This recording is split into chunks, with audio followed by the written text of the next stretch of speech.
Welcome back. In the previous session, we looked at a little bit about domain name theories and the recommendation to get a .com domain.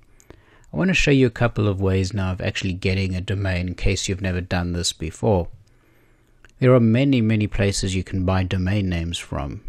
It used to be, I'd say 10, 15 years ago, you would run into a lot of unreputable companies where the small print would say you're actually just renting the domain name from them, etc. Those days, thankfully, are mostly gone.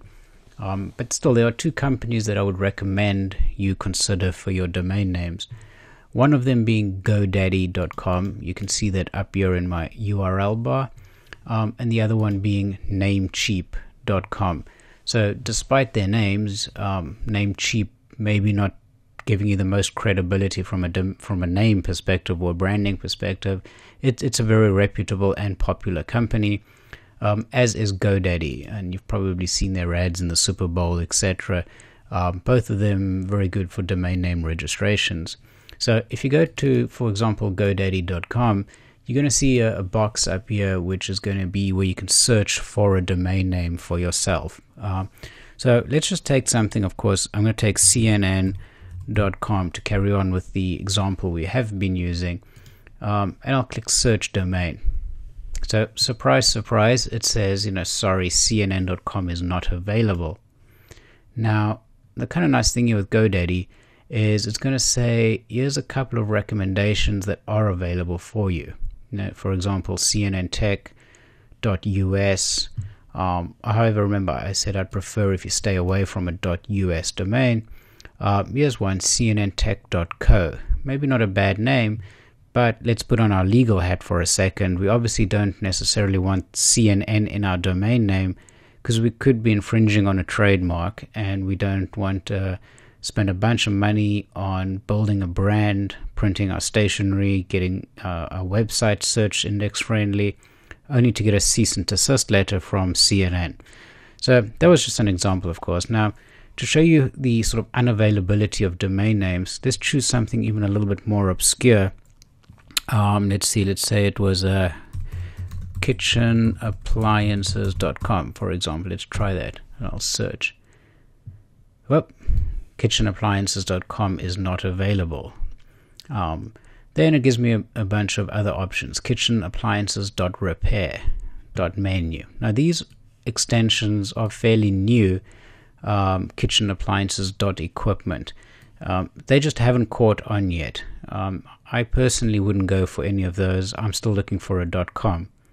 Now here's one which you might first think, oh, this one's pretty good. kitchenapplianceszone.com. Remember, I told you to use filler words before or after the domain name, and that's kind of what this one is, kitchenapplianceszone.com.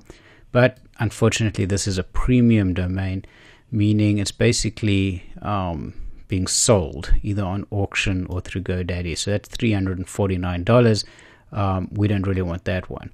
Same with this one. It's a premium name. It's $3,000. So that's not going to work for us. So let's see. Let's try the trick of doing all kitchenappliances.com. Oh, that one's also not available. So you can see it starts getting pretty tricky to find a good domain name. So let's say allkitchenappliancesrepaired.com. Oh, look at that. allkitchenappliancesrepaired.com. Good news, this domain name is available. So, I used two filler words in a way. I used the all and the repaired at the end. But let's say that, this is a business doing kitchen appliance repairs. So this is a pretty good name for that, because it's maybe a little on the long side, but if there's any benefit of having keywords in my domain name, I have repaired kitchen appliances, so that's going to be good from an SEO perspective, possibly. And it's a .com. So that's a pretty good deal, and it's just a regular domain name, so it's $12.99, and that makes me the owner of the domain name. GoDaddy is saying, look, we can also get the .us for $4.99, or we can add all the others, .net, .info, .org. And sometimes people like to get all the other extensions just to protect their brand. So the .com will be your main site, but you'll keep these other domains just as a backup. But we don't need that right now. So let's say, okay, that one's pretty good. So I'm gonna take that. Continue to my cart. Now, the one thing about GoDaddy that you just have to be a little bit careful about is that domain name was $12, and by the time you get to your checkout cart, it might be, $60. And the reason being is they're going to offer you a bunch of options to upsell you. And right now, you probably don't need them. But just look at it. Privacy. If all the owners of domain names are a public record, if you take any domain name, you can see who the owner is. If you want some privacy protection, then you could order this, but it's an additional $8 a year, and then that owner of the domain name is not going to show up when people look for it. They're offering you options for website hosting and so forth. We don't need that right now because we're going to host elsewhere in this course. I don't really like GoDaddy for hosting. Certainly it's an option for you if you want to do this web hosting. And then you can add email to your domain, sort of you@yourbusinessname.com, but we're going to do that through the hosting that we'll show you in the course. So I don't need any of that, so make sure that none of those are selected, and then we can continue to our cart. Now here's the next trick that you got to just watch out for is it says it's defaulted to 2 years registration, and that's why the price suddenly is $27. I just want 1 year of registration, and that'll update my price again. So just make sure that you haven't added a bunch of options that you weren't expecting. Now with GoDaddy in particular, you see the section you have a promo code. So click that, Google the internet and look for any valid promo codes, GoDaddy promo codes, and you're going to find a lot, and you can often get a good discount by adding your promotional code here and clicking apply. So sometimes you get domain names for $2-3. Even that said, $13 for your brand is not bad. And so then you can proceed to checkout. You're going to give your credit card or PayPal information, and you will receive an email from GoDaddy that says, hey, your domain name is now been registered, and you're going to have an account on GoDaddy where you can go in and change things about your domain name. And we will look at some of those later. So that's GoDaddy. Namecheap is very similar. You can go in and search for a new name, and if we choose, for example, myforexking.com, through the search, and guess what? myforexking.com is available, $10.69 a year. So you can see it's coming in a little bit cheaper than GoDaddy, and then it's also telling me other options that you have available. So, I didn't pre-rehearse this. I did the allkitchenappliancesrepair.com and myforexking.com both happen to be available. So it shows you can still get domain names.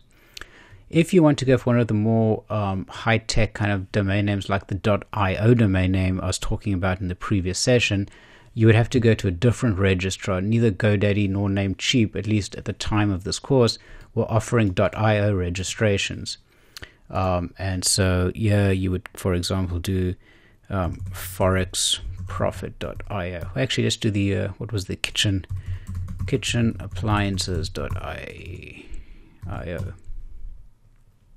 And that one is available for purchase. You can see while kitchenappliances.com was unavailable, kitchenappliances.io is available. However, .io is more for the tech industry generally, and they're more expensive. It's normally around $60 to $100, say $75 to buy an IO domain. But just wanted to show you that you can get domains with other extensions, but sometimes you have to leave GoDaddy or Namecheap. So your exercise for this lecture is to hop on over to GoDaddy or Namecheap, find a domain name, and play with a couple of variations. Don't take the first one you see. Try a couple, write them down, speak them out, see what it would be like to explain that domain name over the phone, see if you would be comfortable and proud to make a brand around that domain name.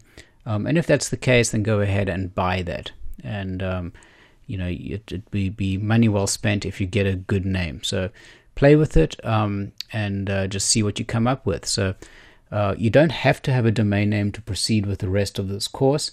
It's probably easier if you follow along with a domain name and a hosting account, but it's certainly optional. I'm going to show you other options for following along with the course with a temporary kind of domain name and hosting account. So certainly an option, but if you're ready, go ahead and look for a domain name.